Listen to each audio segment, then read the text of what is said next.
That's how Donald Trump thinks about America. That's what make America great again means.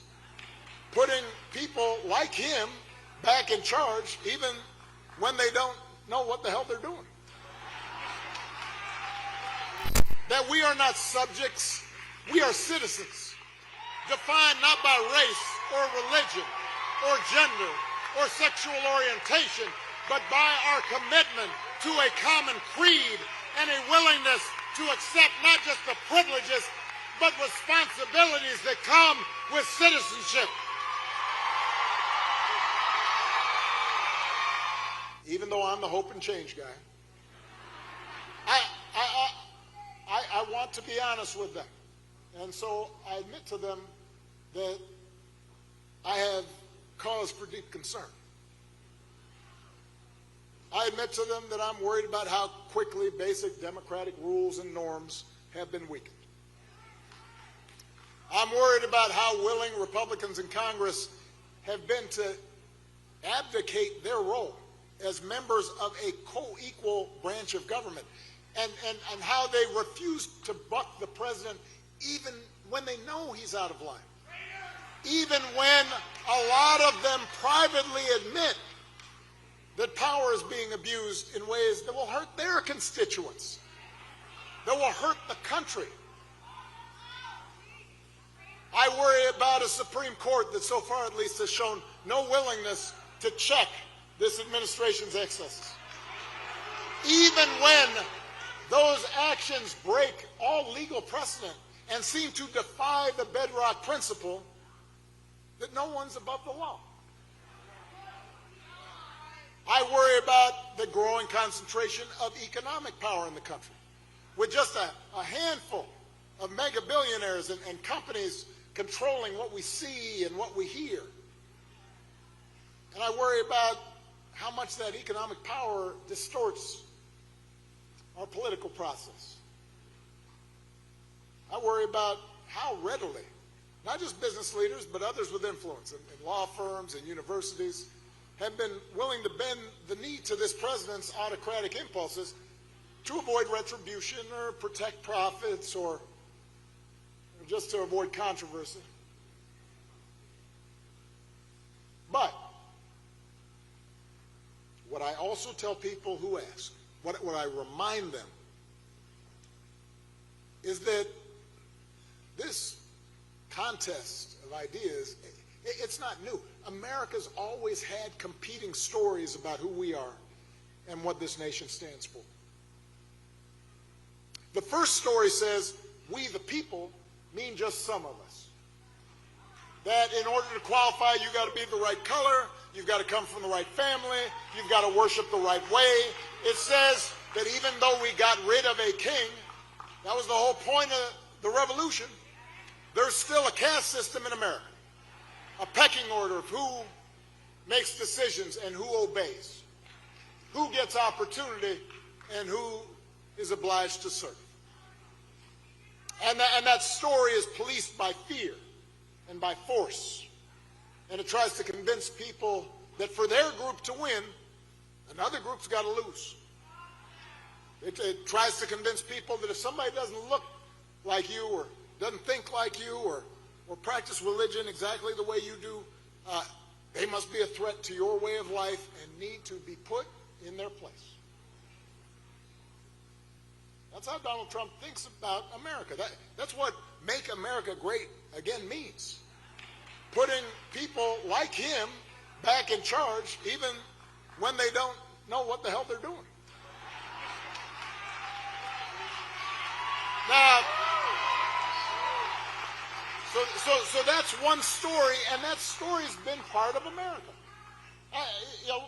You can pretend it hasn't been, but you can get rid of, you can try to whitewash school books and go to national parks and say let's get rid of that and that sign that says Native Americans used to live here. You can do all that, but that story has always been part of America. And that story isn't even new.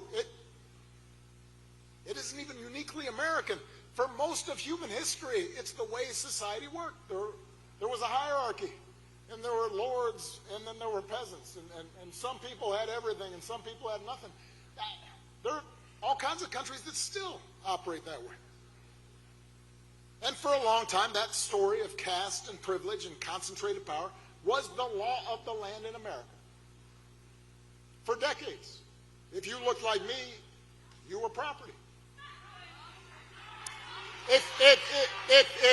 For decades, if you were a woman or a white man who did not own property, you couldn't vote. For decades, if you were an Irishman or an Italian immigrant and you tried to apply for a job, we're not hiring. For decades, if you were Jewish or Asian, don't bother applying to this school. If you were Native American, they didn't even talk about you, even though you were here first. So, but here's the thing, New Jersey. From the very start, there was another story. Born of this nation's true revolutionary spirit.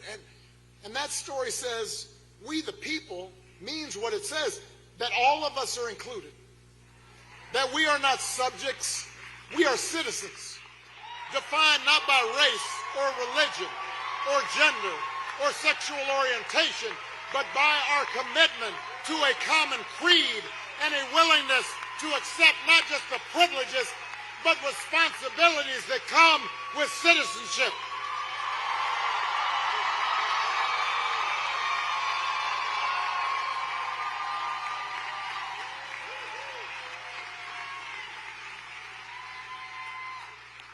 That's what made the American experiment unique.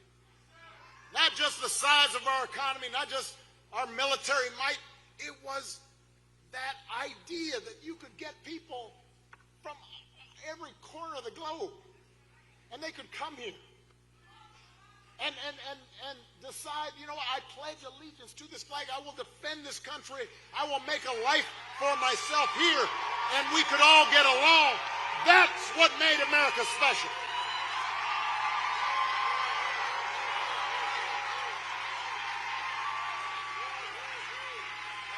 And through generations of struggle and sacrifice, through the faith of abolitionists, the struggle of suffragists, through a civil war and civil rights protests, through union organizing drives, through government reform initiatives, through investment in public education, year by year, decade by decade, we move closer to those founding ideals, and in the process, we inspired the world.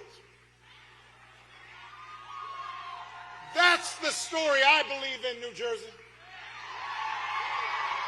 An America in which we all deserve equal protection under the law, and no one's above it. An America where every child has a chance at a good education, and anybody who's willing to work and find a job or start a business and make a decent living. An America where we don't fear each other, but we look out for one another.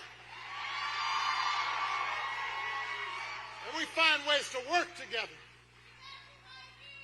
And if we want that story to continue, then we need leaders who believe in it too. Leaders who will tell the truth and take responsibility. Leaders who will tackle hard problems and bring people together instead of dividing them. Leaders who won't serve big bosses in Washington or big corporate donors, but instead will serve the people who put them there.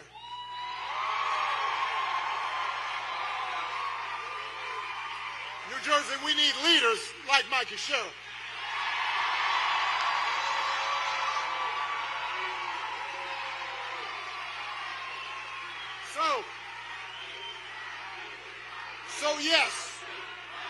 So yes, I am still hopeful